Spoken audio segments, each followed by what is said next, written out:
wong kang langgeng hadasi kasalisin kaya wong kang beser wa mustahadzatin lan wong wadon kang istihadah wa yustaratu lan den syaratake lahu kedue daimin daimil hadas itu aidon kalimalik opo zenu dukulihi nyono manjingi waktu fala yatawaddu mongko ora wudu sapa daimil hadas kal mutayamimi kalih madani wong kang tayamum li fardin krana salat fardu au naflin utawa salat sunnah muaqqatin kang den waktu ana waktu-waktune qabla wakti fitrihi ing dalem sadurunge waktune nglakoni fardu wali sholati janasatin lan krana sholat janazah qabla ghusli ing dalem sadurunge den dusi wa tahiyatin lan sholat tahiyatul masjid qabla dukhulil masjid ing dalem sadurunge manjing masjid warawatibi lan pira-pira salat sunnah rawatib al-mutaakhirati kang akhir qabla fi'lil fardhi ing dalem sadurunge nglakoni salat fardu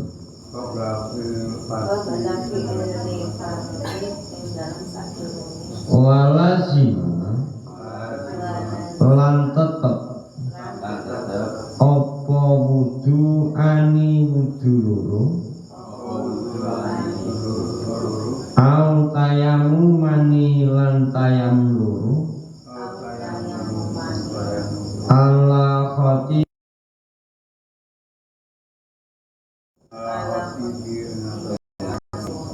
daimil hadasi kang langgeng kadasi ahaduhuma utawi salah sijine wudu'ani iku li khutbateni krana khutbah loro wal akharu utawi kang meneni ba'dahuma ing dalem sakwise khutbateni li sholati jum'atin krono sholat Jumat. Bismillahirrahmanirrahim. Coba kita jelaskan bahwa syaratnya wudhu yang kelima ini hanya khusus bagi seseorang yang punya daimil hadas. Dia masih terus dikatakan hadas, seperti orang beser. Orang beser itu termasuk kayak keluar air kencingnya terus, itu namanya daimil hadas. Atau perempuan yang istikadoh itu mengeluarkan darah tapi sudah di luar masa haidnya. Ini dalam hal wudhu ini ada syaratnya. Syaratnya apa? Syaratnya bagi daimul kadas atau orang beser atau orang istikado, orang perempuan yang mengeluarkan darah di luar batas-batas haid, disyaratkan wudhunya sudah masuk pada waktu sholat. Sudah waktu sholat. Andai kata duhur sudah mau sholat duhur. Kalau asar sudah sholat asar. Andai kata kita contoh sholat duhur jam 12 contoh, kita harusnya wudhu ya harus jam 12 lewat sedikit itu baru wudhu kita. Jangan sampai kita bagi daimul kadas ini wudhu sebelum jam 12. Itu bagi orang beser ataupun istikado. Berarti andai kata seseorang punya daimul kadas tadi wudhunya kok sebelum jam 12 contoh tadi loh, andai kata jam zuhurnya itu jam 12, dia wudhunya jam 12 kurang 5 menit, berarti wudhunya nanti tidak sah untuk sholat zuhur kurang lebih jam 12 lebih 10 menit. Paham betul? Syaratnya ada orang beser, perempuan yang istikado, contohnya dia zuhur jam 12 tepat. Terus biasanya kalau jam 12 tepat adzan nunggu qomat itu kan sampai jam 12 paling cepat 10 menit atau jam 12:15 menit. Dia kok wudhunya jam 12 kurang 5 menit, berarti harus wudhu lagi dia. Berarti ketika dia katanya aku baru wudhu untuk sholat zuhur yang 12:10 tadi, berarti tidak sah sholatnya, bahkan bisa haram karena dia masih daimul kadas.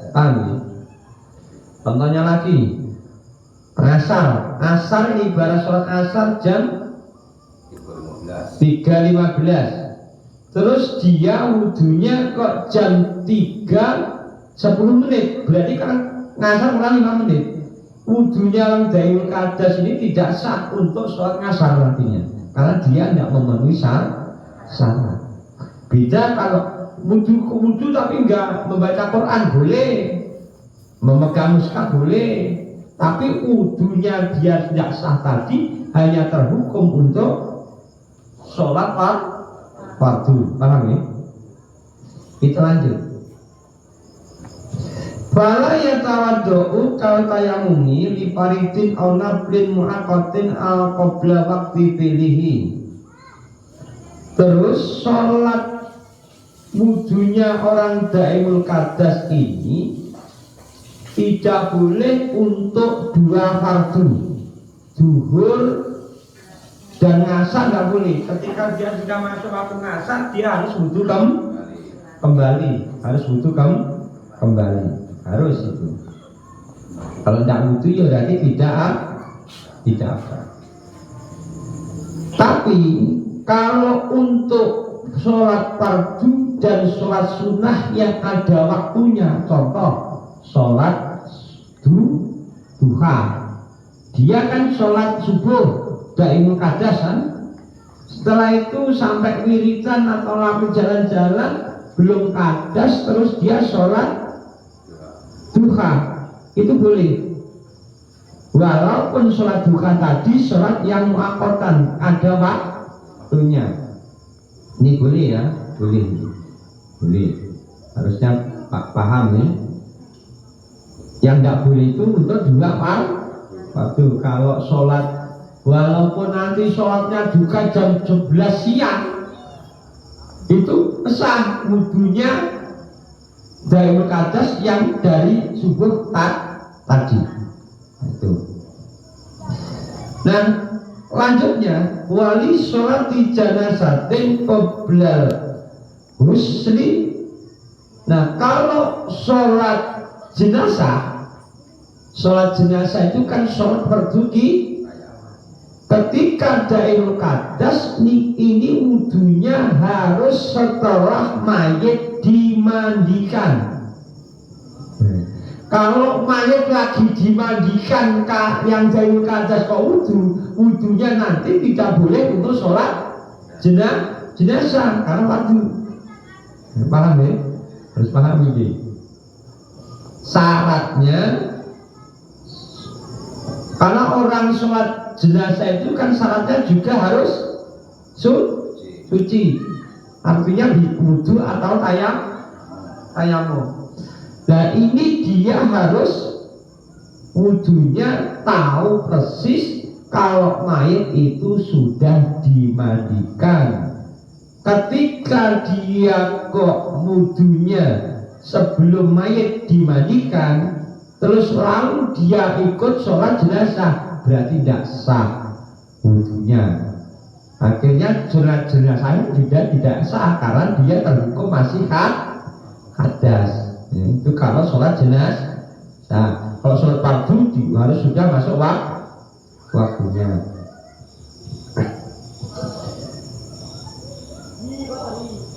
Wa tahiyatul qoblal dukhulil masjid. Kalau sholat tahiyatul masjid wudunya ini juga harus sudah mau masuk masjid. Contohnya cara kasare kita wudunya yang dedek masjid ini masuk baru wudu. Jangan kita nanti cara Pak Sukono jarake masjid karo Pak Sukono 2 kilo. Contoh. Iko sedang wudu dike. Pemain wudu kok wudune wong Daimul Qadas itu piye? Kudu dibersih. Karena bagaimanapun itu ada najis. Andai kata blebetnya dibuat dike, digerujuki baru dibersihi, diblebetnya kita wudu. Tapi yang wudu mau wudunya daerah cedek masjid itu kalau tahiyatul masjid. Kalau ini Daimul Qadas apa? Orang beser, perempuan contohnya adalah istihadah.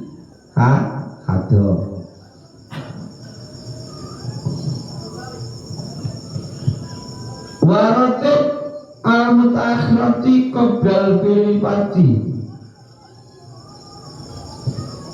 Artinya juga lagi kalau sholat sunnah rawatib wudunya Daimul Qadas ini juga harus masuk waktunya. Jangan pakai contohnya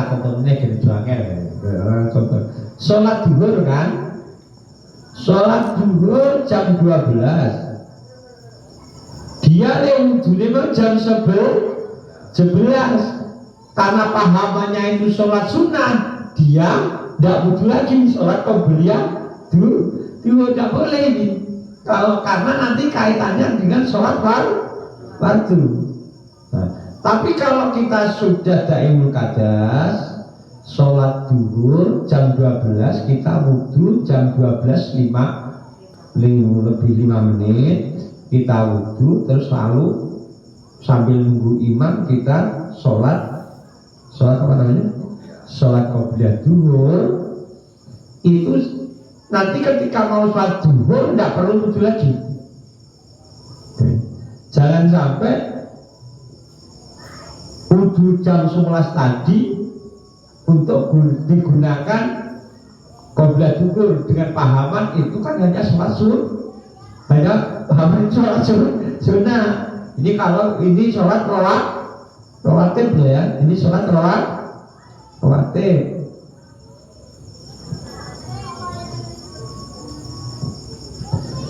Walazima wudu'ani au tayammumani ala khatibin daimil hadas. Nah, bagi orang yang khotbah dan lalu dia khotbah, dia ditunjuk khotbah sama imam, dia juga khotbah, dia juga imam. Bagi orang yang laki-laki beser atau daimul hadas, dia wudunya ada dua, tidak boleh satu. Wudu pertama untuk khotbah, dua khotbah. Setelah dua khotbah, kalau mau ngimami yang kamar mandinya, imam makmumnya sabar ini, ngelesii terus wudunya lagi wudu. Ini bagi daimul hadas. Benar itu. Paham ya? Bagi orang perempuan yang besar ini mau, itu harus ketika Jumat harus punya dua wudu atau dua tayamum. Ya kalau tidak tak wudu aja tayamum kan.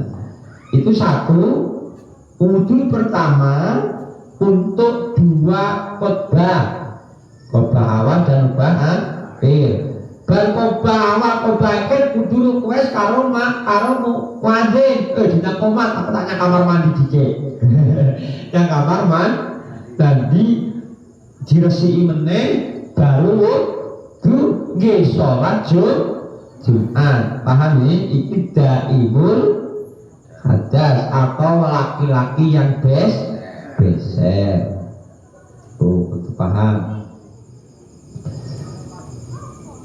Wal akharu ya cara kolanya wudu dua wudu tadi akhaduhuma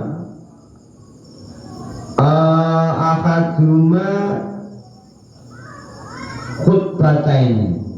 Yang pertama wudu pertama untuk dua khutbah yang dia lakukan. Ya kan cara repot ya gampang. Ya wis ngene salah siji wong ngono ae. Ya. Wis intine sing bagi khotbah lho ya. Lek khotbah ngimami utawa ora ngimami tetep dua wudu dhek. Mergane sebab apa? Karena khotbah itu hukumnya juga wajib karena wudunya orang daimul hadas ini tidak boleh untuk mengerjakan dua wajib yang membutuhkan semua suci. Karena syaratnya orang khotbah juga tidak boleh hadas. Dia mau khotbah, tapi pertama khotbah dan dia tidak untuk ngimami, walaupun dia makmum dalam sholat khotbah di sholat Jumat, dia tetap wajib wudu untuk melakukan sholat Jumat. Mulanya kalau yang merasa beser ya wis ngangkat tangan ae khotbah kalau bolak balik khotbah bolak balik lho Pak. Maka ketika ya sing daimul hadas itu kita kadang Jumat ini juga harus dilihat loh ya, hukumnya sama dari tadi. Ketika kita laki-laki beser kena hukum daimul hadas, dia harusnya masuk masjid tadi atau apa masuk tadi wudu untuk pertama untuk apa? Tahiyatul wudunya nanti harus tadi wudu untuk pertama untuk apa? Tahiyatul wudunya nanti harus dia lalu wudu, setelah wudu dia lalu wudu, setelah wudu dia